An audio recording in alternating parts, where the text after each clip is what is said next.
Salut à tous, c'est Bourrichon. On se retrouve pour une vidéo un peu spéciale, un nouveau format sur ma chaîne, à savoir la preview d'un match donné. Et pour le premier épisode, on va s'attaquer à La Rochelle UBB qui va se jouer ce dimanche soir au Stade Marcel de Flandre. Pour m'accompagner, j'ai Enzo du média Fièvre SR. Voilà, donc je te laisse te présenter. Donc bonjour à tous, donc c'est Enzo, donc je suis le fondateur, ou plutôt même le cofondateur du média Fièvre SR. On est donc sur YouTube également, donc on a nos réseaux Instagram, Twitter, etc. Et surtout un site web où on sort un article par jour. Donc voilà, c'est un média assez récent qui a été créé début septembre. En tout cas, c'est un honneur d'être invité sur la chaîne, ça fait plaisir. Avec plaisir, et si vous aimez La Rochelle ou le rugby en général, franchement, foncez sur ce média, c'est hyper facile d'accès. Je mettrai les liens dans la description. Bon, du coup, pour cette preview, derrière moi, donc, il va y avoir une petite présentation, et on va commencer tout de suite avec les absents et les retours du côté de l'UBB, et c'est moi qui vais m'en charger.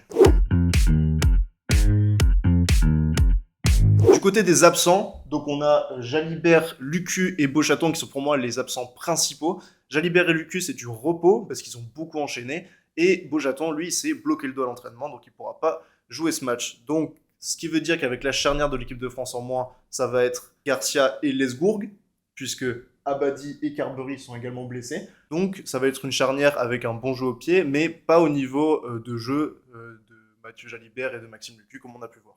Ouais, moi je m'attendais pour le coup à une charnière Lucu Jalibert. Je suis assez étonné qu'ils soient au repos, mais après ils ont beaucoup enchaîné aussi, faut dire. Donc j'ai envie de dire tant mieux pour La Rochelle. Après ça restera du haut niveau malgré tout, donc voilà.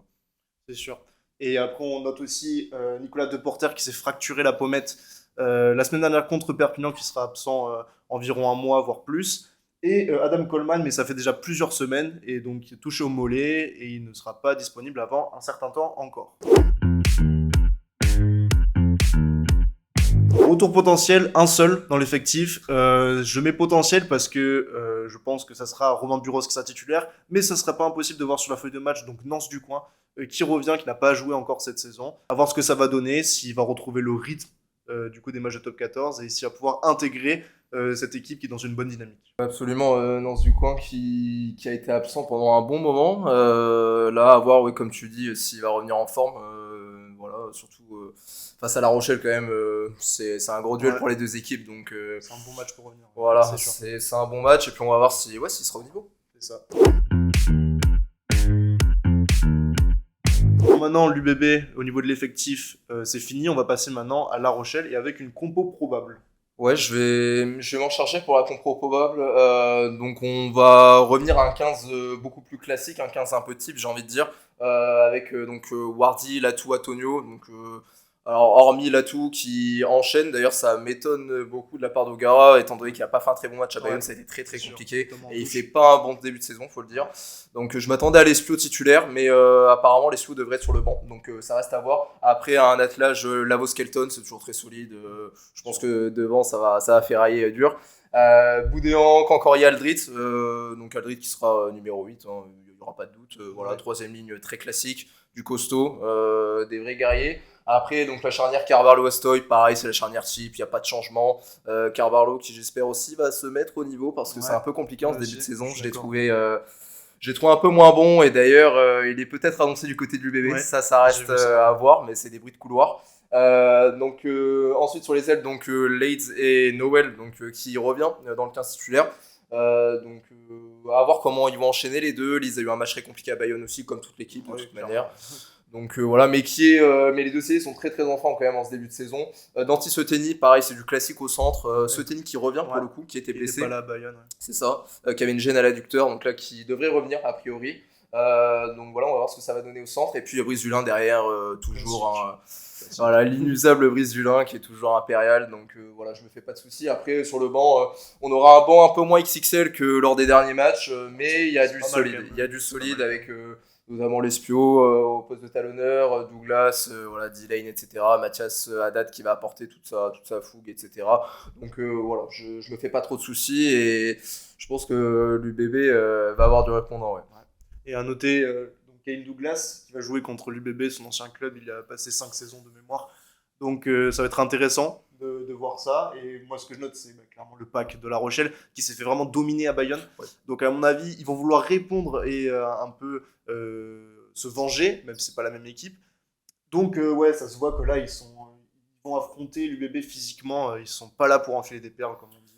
Ouais, exactement. Ça va être costaud. On passe maintenant aux dynamiques et je vais commencer par celle de l'UBB. Bon, premier du top 14 avec 23 points, une seule défaite à Lyon de 2 petits points, puis après il y a eu une victoire contre le Stade français, le Racing et Perpignan à domicile et cette victoire à Toulouse qui a fait beaucoup parler. Donc c'est un début de saison parfait de l'UBB, franchement, à part un petit accro à Lyon. C'est la meilleure attaque avec 236 points. Les essais, j'ai pas la stat, mais il y en a Et énormément. moi, j'ai regardé en préparant la vidéo, ça fait un peu plus de 5 essais et demi par match. Voilà, donc c'est juste dantesque, Ouais, c'est énorme. c'est fou. Défense aussi, l'UBB est pas mal avec 139 points encaissés, qui est quatrième au classement des meilleures défenses. Donc c'est un début de saison qui est vraiment bon. On a aussi individuellement Penaud qui a 5 essais qu'au meilleur marqueur. Il y a LBB qui est à 4. On a Jalibert qui est troisième meilleur réalisateur. Donc franchement, tous les signes sont ouverts du côté de l'UBB. Ouais, complètement. Gros début de saison du BB. Je m'y attendais. Voilà, en fait, ça repart sur les mêmes bases que la saison dernière. Équipe très solide. D'ailleurs, même devant, je trouve qu'ils sont bien consolidés. Et d'ailleurs, il va y avoir un gros duel, je pense, devant entre les deux packs. Et oui, voilà, de toute façon, on le voit au niveau des dynamiques. Hein, c'est-à-dire qu'il y a quand même 4 victoires d'affilée. C'est pas pour rien que son premier, c'est pas par hasard. Donc, ça m'étonne pas. Ouais, très bon début de saison. Et ça va être un vrai test pour La Rochelle. C'est sûr. Et donc maintenant, on passe à la dynamique du Stade Rochelet. Ouais, pour présenter un peu la dynamique, La Rochelle effectue malgré tout un bon début de saison. C'est vrai qu'il y a ce coup d'arrêt à Bayonne qui a fait quand même beaucoup parler. Bon, après, on va voir si c'est un accident ou pas. En fait, c'est un accident concrètement ou pas, même si voilà, ça a mis un petit coup d'arrêt quand même, parce qu'on a perdu 37-7, donc grosse défaite. Je pense qu'aucun supporter rocher ne s'attendait à ça, mais bon, on est tombé contre une grosse équipe de Bayonne combative. Donc voilà, c'était à Anoeta en plus de ça, délocalisé, donc compliqué. Ouais, pourtant, ça réussit pas à Bayonne d'habitude. C'est vrai que ça réussit pas à Bayonne, et nous, ça nous réussit plutôt bien de base, mais là, il y a eu un jour sans, il n'y a pas eu photo clairement sur le match, faut dire la vérité, on a été inexistant. Donc voilà, mais malgré tout, on était sur 3 victoires d'affilée avant, donc j'espère qu'on va recréer une dynamique. Et puis voilà, pour essayer de rattraper un petit peu l'UBB, parce qu'on a 5 points, mais bon, on n'est pas loin quand même. T'as quelques stats un peu sur le début de saison de La Rochelle? Début de saison Rochelet, après comme on voit donc 18 points, on a eu 2 gros scores notamment contre Lyon, Lyon Pau et Pau, ouais, c'est-à-dire qu'on a eu plus de 40 points, donc 45 points à peu près voilà, sur ces 2 matchs. Donc ouais, en fait ça fonctionne bien cette année parce qu'il y a une volonté d'envoyer plus de jeux aussi de la part de Gara, notamment aussi Rémi Thalès qui l'année dernière voulait mettre en place plus de jeux derrière. Il était arrivé la saison dernière comme entraîneur du jeu au pied. Sauf que ça n'avait pas fonctionné, ça n'avait pas pris. Et là, cette année, ça a l'air de mieux marcher. Donc, on va voir ce que ça va donner. Si on va recréer un petit peu cette dynamique avec le jeu d'arrière, face notamment à l'UBB qui sait faire Au niveau du jeu derrière, je pense qu'il n'y a pas mieux. Il n'y a pas mieux Alors, peut-être concrètement. Toulouse, mais... Et encore, je pense même qu'il n'y a pas mieux pour moi. L'UBB est supérieur à Toulouse, en tout cas pour le moment, sur le jeu derrière voilà, cette saison. Donc voilà, on va voir ce que ça va donner. Mais j'espère qu'on va repartir de l'avant. Ouais. En tout cas, c'est 2 équipes en forme. Concrètement, voilà, premier et troisième, avec juste le Stade Toulousain qui est entre les deux. Voilà, 2 équipes qui ont bien commencé la saison et qui vont vouloir du coup continuer. Et on arrive sur une fin de bloc aussi. C'est un bloc de 9 matchs. Là, on est au 7e, du coup, donc ça peut clairement donner de l'avance parce que c'est un ventre mou aussi très serré. Où à partir de La Rochelle jusqu'à la 12e place, il y a 8 points d'écart, pardon. Donc c'est hyper serré, donc faut prendre des points maintenant. Chose qu'a fait l'UBB jusqu'à présent. La Rochelle qui est plutôt bon aussi. Donc ça va être un gros match et les 2 équipes vont vouloir s'envoyer. Après, pour te dire aussi quelques stats que j'avais relevées, donc nous, La Rochelle, on est l'équipe qui réussit le mieux en mêlée cette saison. On est à 38 sur 39. Et après, on est également l'équipe qui provoque le plus de pénalités, mais bizarrement qui en concède le plus aussi. Donc c'est très paradoxal comme stat, mais c'est la réalité. Carton pour Skelton, notamment. 2 jaunes là en 4 journées parce que c'était à Toulouse et au Racing. C'est compliqué pour Skelton. Après, c'est son jeu qui veut ça et ça reste quand même un joueur clé du système Rochelet, mais c'est vrai qu'il faut qu'il soit parfois un peu plus discipliné. Voilà. Et donc pour terminer cette petite preview, on va faire place donc à nos pronos. Donc comme vous le voyez, moi je mise sur l'UBB, Enzo sur le Stade Rochelet. Sur La Rochelle, c'est ça. Donc voilà, est-ce que tu peux nous expliquer pourquoi La Rochelle? Pourquoi La Rochelle? Tout simplement parce que déjà, comme je t'ai dit, on doit recréer une dynamique.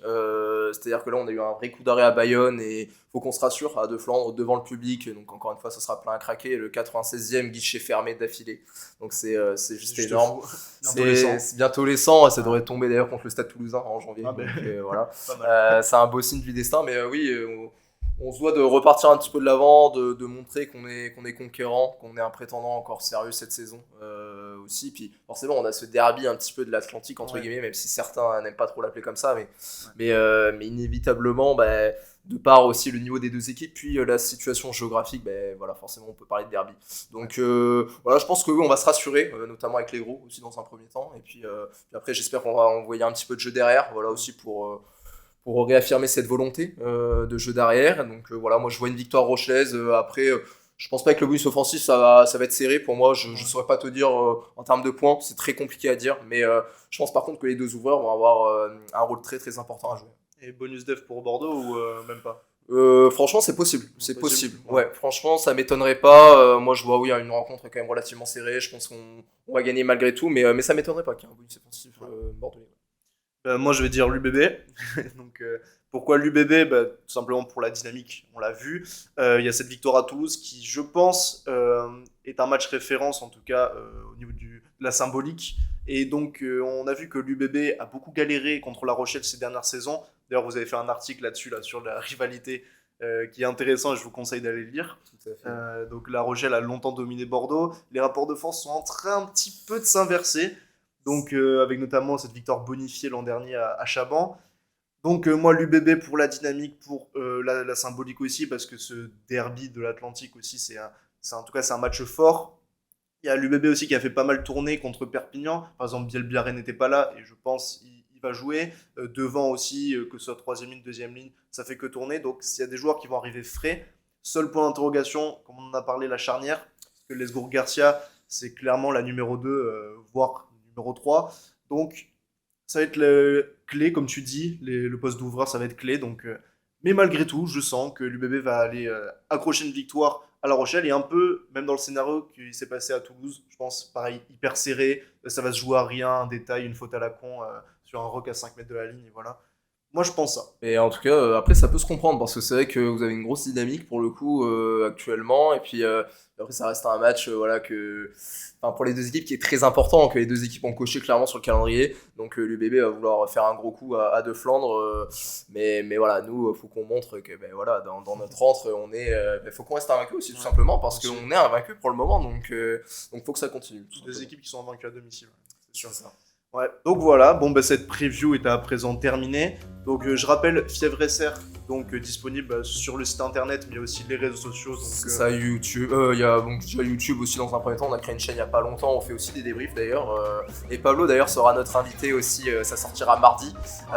Voilà, donc on a le compte Instagram, Twitter, voilà, et Spotify. Ah, et Spotify aussi, je sais pas. C'est ça, il y a un Spotify pour les podcasts, etc. Donc n'hésitez pas à venir faire un tour. De toute façon, je vais mettre dans la description tous les liens, comme ça vous pouvez trouver facilement. Et je te remercie, Enzo. Un grand merci à toi en tout cas de m'avoir invité, ça m'a fait plaisir en tout cas, c'est toujours un plaisir de parler de rugby et de cette rencontre La Rochelle UBB. Voilà, et bon, pour ce premier épisode des previews de match je sais pas si j'en referai souvent, mais en tout cas c'est quelque chose qui pourra arriver de temps en temps dans la saison, si l'emploi du temps le permet. Donc voilà, donc merci beaucoup Enzo, n'hésitez pas donc à vous abonner à ma chaîne et aussi du coup à Fièvre SR sur YouTube, mettre un like, la cloche, les commentaires, bref, tout ce que je vous dis en fin de vidéo habituellement. C'était Bourrichon, ciao ciao.